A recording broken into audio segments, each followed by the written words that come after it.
believe in the idea that I don't believe in these things is crazy. I didn't ask you if you believed in it. I asked you if you're going to get married. One day, absolutely. You'd like to?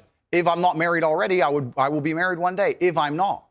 Well, you might be secretly married. I could be married, correct. Why would you not tell me either way? Why would I advertise to the feral psychopaths of the world who have tried their very best to destroy me for an opinion about my private life and the things that are most sacred to me? Why would I do that? If you said you were married, everyone would hate you? I don't know why people hate me. It's about me understanding that I'm a hard target, but I am very, very protective of the people I care about. Right. But you believe in the concept of marriage? Completely. That's what we were talking about the whole time. What do you think? We talked about a man giving a woman away. Okay. I believe in marriage more than anybody. In fact, I believe in marriage no, please. Okay. I believe in marriage in the traditional sense. I believe a man has a duty to stand up and be a real man. I believe that the problem with the world today that we are facing is that not enough men are sticking to the age-old ways of masculinity. Mm-hmm. I believe that me standing up and saying a man must protect a woman and provide for her, so he needs to make sure that she's safe. He needs a degree of authority to protect her. I have no problem with... But people do have a problem with it. That's the world we're in now. I'm over here. Sure. I don't have a problem with what you just said. Here's where my problem comes, right? There are a lot of clips of you floating around on the internet, as you know. One of them has you saying, bang out the machete, boom in her face, grip her by the neck, shut up, bitch. In another, you say, slap, slap, grab, choke, shut up, bitch, sex. When people see those clips and hear you say those things... Agreed. Well, I don't think that... I think there's a whole bunch of men in the world who understands my value, and if men grow up to be like me, you're going to have a whole bunch of people with no criminal record, dedicated athletes, who protect and provide for the people close to them, are fantastic for the economy. And I'm certainly not the worst influence out here, Piers. You have Lil Nas twerking on the devil on music videos, which our children are digesting. You have drill artists singing about stabbing people to death in the middle of a knife crime epidemic. You have rabid psychopaths on whether the right or the left announcing violence on the other side. You have all these insanities in the world. And because I sit here and say, perhaps, now you've laid it out and it offended you, I understand. I didn't say it offended me. Okay, cool. I just read you the things. You read things that you say they can be offensive and some people are offended. Well, some people definitely were offended. Absolutely. That's fine. And honestly, I think some of the things you said were genuinely offensive and misogynist. Okay, so they offended you. Like I said earlier. So they offended you, which is fine. I said they offended you, you interrupted me, and now you're saying they offended you, which is fine. But the point I'm trying to make is this. I'm not the devil. There are certainly worse people than me. And I don't disagree and they exist. With that. My core tenets for the people who don't understand me are self-accountability, so I'm accountable for everything I've ever said. My core tenets are responsibility, so I'm responsible for everything I've said. My core tenets are traditional masculinity to a degree, which involves protecting and providing for women. And I'll make another point here that needs to be said. The number of women who have stood up and stuck up for me is ignored. Thousands of women are making videos saying, I've met Andrew Tate, he's such a nice guy. I wish I had a man like Andrew Tate who felt responsible to protect and provide for me. You know what? I do belong to my husband, that's why I married him and I love him. We ignore the thousands of women who stood up and stood by me and said everything I said is true.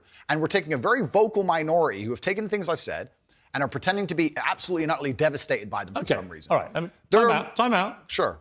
You've had a good face, grip her by the neck, shut up, bitch. In another, you say slap, slap, grab, choke, shut up, bitch, sex. When people see those clips and hear you say those things... Agreed. Well, I don't think that... It's not hard to misunderstand it. It is. You might say that it's consensual. Other people would say, whether it's consensual or not, that's a very ugly way to talk about women.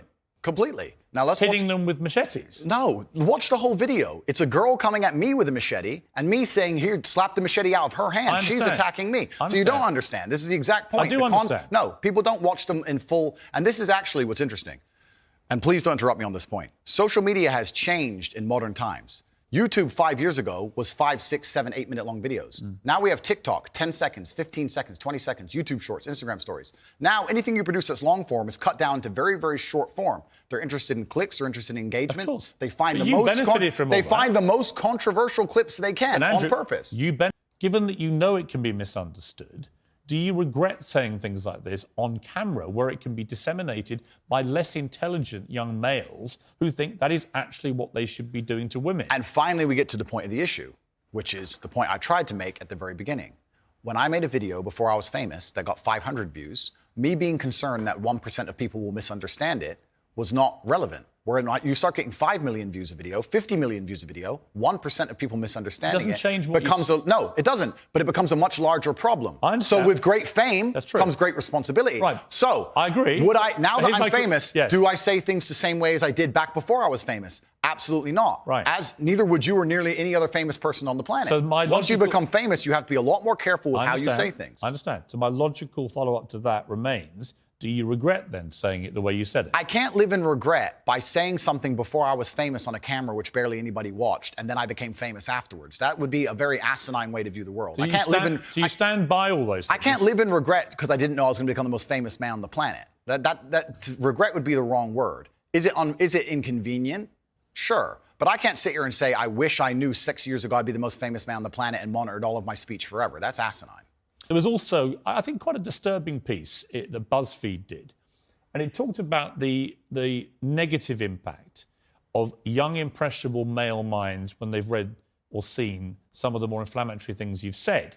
And they quoted, for example, Sandy, 22, from Washington. My father's gone from a man who minored in women's studies in college, who was kind and in touch with his emotions, treated all people, men and women around him, with kindness, to a man who says that whenever he sees an effeminate male stranger, he gets an overwhelming urge to murder them. He loves podcasts. He listens to a lot of podcasts. I know he's listened to Andrew Tate. Whoa. Let's stop for a second. Let's be professional here, Piers, because you're a professional, as am I. First, she said, did you say that my father went? She said, my father has gone. Her father. That's a full-grown man, firstly. So we're talking about my impact on children. You just talked about a full-grown man here. Secondly, I've never talked about murdering effeminate men in anything online ever, in any context ever. So I don't know why they have taken some random person I've never met in the world who's full-grown, an adult, and come to their own conclusions who I've never met and lumped his name in with mine. That is absolutely unfair on every level. I didn't read this BuzzFeed. I didn't read this BuzzFeed article, but after hearing the first point, I know it's trash. That is complete garbage. I'm the reason this man believes what he believes. I have seen a quote from you. And I said the reason I am so popular and I'm so famous is that there's a large contingent of men who don't want to wear makeup, who still want to make money, go to the gym, be strong, drive a fast car, be traditionally masculine, and don't want to be shamed for that, and they don't want to be called toxic for that. That is the reason I'm so massively famous. That is what I said. What do you think of transgender people? That's nothing to do with me. I'm not transgender, and I don't understand the issue like they do. Are you transphobic? Do you consider yourself that? Transphobic? What? Afraid? Well, it kind of, yeah. You have I don't live in fear, my friend. I have no problem. Do you have a dislike of transgender people? I don't know any transgender people. Do you have a dislike of what they stand for, what they are? No. Why would I? I don't know. That's not my issue. That's not my issue. And that's actually quite interesting because when I was attacked, a lot of these stupid articles like BuzzFeed, because it's ridiculous, that first point proves anyone with a brain knows that that's garbage. When they attacked me, they lump a whole bunch of things in together. They say misogynistic, racist, transphobic. They just put them all together at random. I'm mixed race. By the way, I don't know where they get these. They just get these buzzwords and put them in a sentence. By the way, I completely agree. So you support transgender people? I support individual liberty. I'm a libertarian. Yeah. So you support transgender people? Sure. Why not?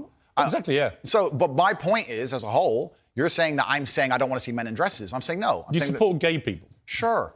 Yeah. I'm saying there's a large contingent of men in the world who like the idea of the traditional masculine view of the world, who feel happy when they watch 80s action heroes with big muscles and they run around. And there's nothing toxically masculine about having a fast car and a beautiful girlfriend and making a bunch of money. And nothing at all. Absolutely. And those are the people who are my fans. But the problem is, okay, I'm going to interrupt you just to say this. No. Okay, but you're saying that I have a problem with men in dresses. I'm saying no. The people who watch my content. I've asked you that question. You've answered. Yeah, but the people who watch my content don't want to see men in dresses. Clearly, I don't wear a dress. That's the point I'm making. That's not why they're watching your content. No. You're not wearing a dress. No, but that's the point I'm making. That's the point I was making. There's a large contingent of men who are not interested in the things that perhaps the YouTube algorithm's trying to feed them. I think there are lots of... Look, when you support masculinity and masculine traits, I'm with you, right? Okay, so you agree a man should protect and provide for a woman? Absolutely. Okay, so you agree if you were walking down the street with a woman, you'd be responsible with her safety? Yeah. Cool, absolutely. So if that woman wanted to walk alone I don't think I have authority over the woman as we do that. Okay, so let me ask you another question, Piers, because we are professionals. Let's say your woman decided she wanted to take a nice little walk through the south side of Chicago at 2 a.m., and she wanted you to go with her, and you were responsible for fighting and dying on the spot if she was attacked. Don't you think you would say to her, no, we're not going out right now, it's not safe? Yes. Okay, so you'd have authority to make the decision. So no, I wouldn't. So I would say I we don't agree. think you should. If she decides to, it's her own volition. Well, if she decides, you're not going to stop I have her. no power to stop her. Completely. But you think you do. No, I don't think I have power to stop her. You clearly do. No, I think I have power to make the decision. I think, no, that's not So sensible. if you have the power to make the decision, you have the power to stop her. No, because And if that's she- where we differ. And that's why I think it's interesting about you. I don't think you really think through what you're saying. I think through what I'm saying so carefully. Yeah, but Andrew, what Piers. you've literally just said is that you have the power to stop No, her. I said I don't have the power to stop her. I'm not going to lock her in the room. I'm saying that. So if she wants to go on her own, then she's going to go. then But you as a don't have couple- authority to stop her. Okay, but as a couple, if we're going to sit there and decide if we're going to take this. You asked me, would I feel a sense of responsibility for her safety? Absolutely. Agreed. Absolutely. So would let me I finish, have the Piers. power or authority to stop her doing it? No. No, of course not. So let me finish, Piers. You're not going to stop her walking out the hotel. Of course, it's her decision. She's a sovereign individual. My point is that usually in a couple, you sit there as a team and you discuss, and perhaps on certain issues, the woman will know more about X and she'll decide X, and the man might know more about Y and he'll decide Y. So I'm saying if we're as a couple and we're sitting there and deciding as a couple, as a team, and she says she wants to take this late night stroll, I'm going to say, you know what, I'm going to veto this one. I'm going to call veto do you on this one believe because in- it's dangerous, Right. which to a degree would give me, in that particular scenario, a degree of authority. If she said, I don't want to listen to you, Andrew. It doesn't give you authority. If she says, I don't want to listen to you, Andrew, I want to go on that walk, then what can I do? Say, well, then I Then you I don't hope- have authority. Then I wish you the best, I mean, my love. Then you don't have authority. Cool, then it's a semantic argument. Not really. I think it It's is. the complete opposite of what you said you had, which was authority. No problem, Piers. No problem. But I think Let we me ask actually you agree. about what do you believe about depression? Do you believe depression is a real thing? I believe that feeling depressed is real. I don't believe depression as a clinical disease is real, no. Really? Correct. You don't believe people can be clinically depressed? I think PTSD is very real. Unfortunately, I have some friends who suffer from that. I know that feeling depressed is real. I believe that the number one power you have against these things are trying to take control of your own mind and affecting your own life. I believe that it's not healthy to hand over all your power and believe that depression is an outside disease that you can't affect. I know that when I've had difficult periods in my life, and also many of my friends, like I've said, suffer from PTSD and been through terrible things. I've lived a very difficult life, and I know people who have, that the things that made them feel better is when they woke up and said, you know what, I'm not going to allow this to damage me anymore. I'm going to take responsibility. I'm going to get up and I'm going to fight this as hard as I Right, can. and by the way, on that, I agree. So we agree. Right? My favorite speech is the Rocky Balboa one. to Okay, the so sun. then we agree. Okay, well, let me explain why. If someone comes to me and says, I'm clinically depressed or I feel very, very sad, I would say the first thing you need to do is stop accepting the identity of a clinically depressed person. Stop accepting you have no control over this. And what you need to do is stop identifying that way, and let's work together to try and fight But against there it. isn't an eminent doctor in the world who would tell you there is no such thing as clinical I think depression. Who would not tell you that some people it's simply beyond I think their control. Johann Hari wrote a book saying exactly that, my friend. He's not an eminent doctor. No, but He's a journalist. I said depression wasn't real long ago and was attacked for it. Then Johann Hari wrote a book, which What's it got to actually, do with Johann Hari? because he wrote a book proving me right. Most people, Johann Hari's a journalist. sure. And my point is that a lot of people who are clinically depressed are suffering with something in their life, and if you fix the problem in their life, perhaps they won't feel depressed anymore. That's not a disease. Yeah, but Andrew, That's situational. Andrew, you're simply wrong. If that's what you believe, Piers, That's it's what I fine. believe. I don't believe in things that take power away. There is not an eminent doctor in the world Piers, that would agree with you. Piers, Do you think you know more than doctors? I can't become clinically depressed Why do you know? because I don't believe in it.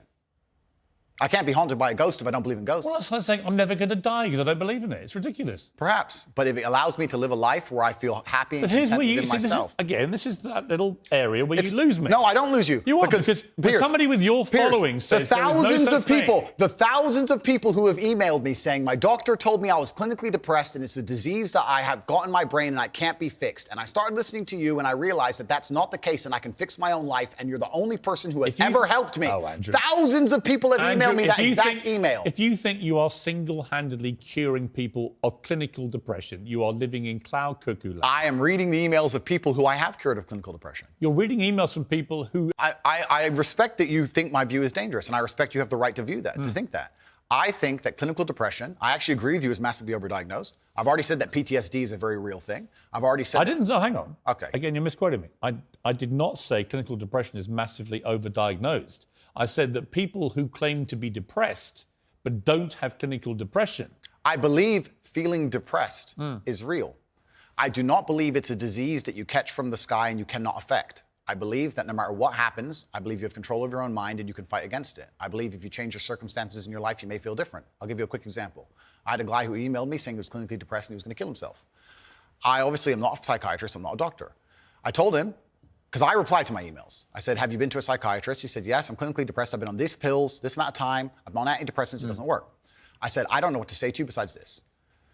And he said he lost his girlfriend. That's why I became clinically depressed. I said, listen, go to the gym, get a 6-pack first. Once you've got a 6-pack, email me again. If you still feel like killing yourself, I don't know what else to say to you. But I'd say, strong body is a strong mind, go train. He went, he started sending me progress pictures, emailing me him getting in better shape, and eventually got a 6-pack. He's now a professional bodybuilder. And he said, I can't believe I was considering that. I feel so much better, etc. The doctor who was telling him he was clinically depressed and couldn't cure it, he started taking control of his own life, and now he felt better. Now, I'm not saying it's the case for everybody. No. I'm just saying. Here's my question. Influence over disagree. people. It's very responsible because I'm saving people's lives. I disagree that if you feel depressed, I disagree that you cannot affect it and change your life and take control and fix yourself and feel happier. I disagree with that. Do you think I refuse to accept that there are people out there who cannot become happy, contented individuals. I refuse to accept we live in a world where God has created people who, no matter how hard they work and how good their life becomes, can't be happy. I don't accept that. I accept that the universe is a very giving place and that God loves all of us. And if you try your best and you work hard, you can become a better person. And I also will argue with you, and I'll counter the point, that you sitting here on your platform telling people they have clinical depression, there's nothing they can do about it, is far more dangerous. Okay, well then, if they have clinical depression... Why do you misquote me? No, because you're saying... You hate being misquoted. No, you're saying if people have clinical depression, then they have a nothing disease. to do about it. They go to a doctor and they get diagnosed and they get help. Then I would argue the point that if it's somebody... the complete opposite of what you just said I said. I would argue the point that if somebody has depression of any kind, whether it's clinical, whether it exists or not, whether they feel depressed or not, whatever, that taking control of their life, taking personal responsibility and working hard is always going to be the positive, best thing they can possibly do for their life going forward. How positive and the people is going around it? them. So sitting here saying, I don't believe in clinical depression, you don't believe in depression. No, I don't. I believe that people can take control and fight against things. Right. I believe in personal sovereignty. Right. Fine. Good. So we agree. No, we don't. Yes, we do. No, we don't. You support his right to speak about things like Sandy Hook? I don't know Sandy Hook. I don't know. And you know what it was? It was a mass shooting. Of school children. Okay. But to sit and he... It's actually... No, let's stop for a second. Please don't interrupt me. Here's why I know why you're good at your job. First, you interrupt people a lot, which is good. It's a good skill. Actually, and then here you go, prove me right. I've also done podcasts with rabid leftists and people who openly hate me. Is it wrong? I do a podcast circuit. Okay. So, and I don't know everything he's ever said. When somebody like... And I don't know what you're trying to get me here because I did a podcast. If you let me get a word in edgeways, I'll tell you. It's a lame trick. If you let me get a word in, I will tell you. Let's go. Are suffering from depression and the negative effects of online content. The coroner said she was exposed to material that may have influenced her in a negative way, and in addition, what started as depression had become a much more serious depressive illness, and she very sadly took her life. That's absolutely disgusting. Right. Her father... It's terrible. Her father's campaign for better protections against potentially dangerous social media algorithms, right? It says that the particularly graphic content she saw romanticized acts of self-harm, normalized her condition, and focused on a limited and irrational view without any counterbalance of normality. First of all, what is your response to that? Nothing to do with you. That's the first thing. Yeah, it is nothing to do with me. The fact that a 14-year-old girl took her life is truly sad. The world we live in today is... The fact that something like that happened is almost mind-blowing to me. That's truly sad. I actually feel sad inside to see something like that. This fact that they just said it's romanticizing the gory element. I don't know what she was watching, some kind of suicide videos thing. I don't know where these things are created. Do you think the tech companies should be much tougher about stuff like this?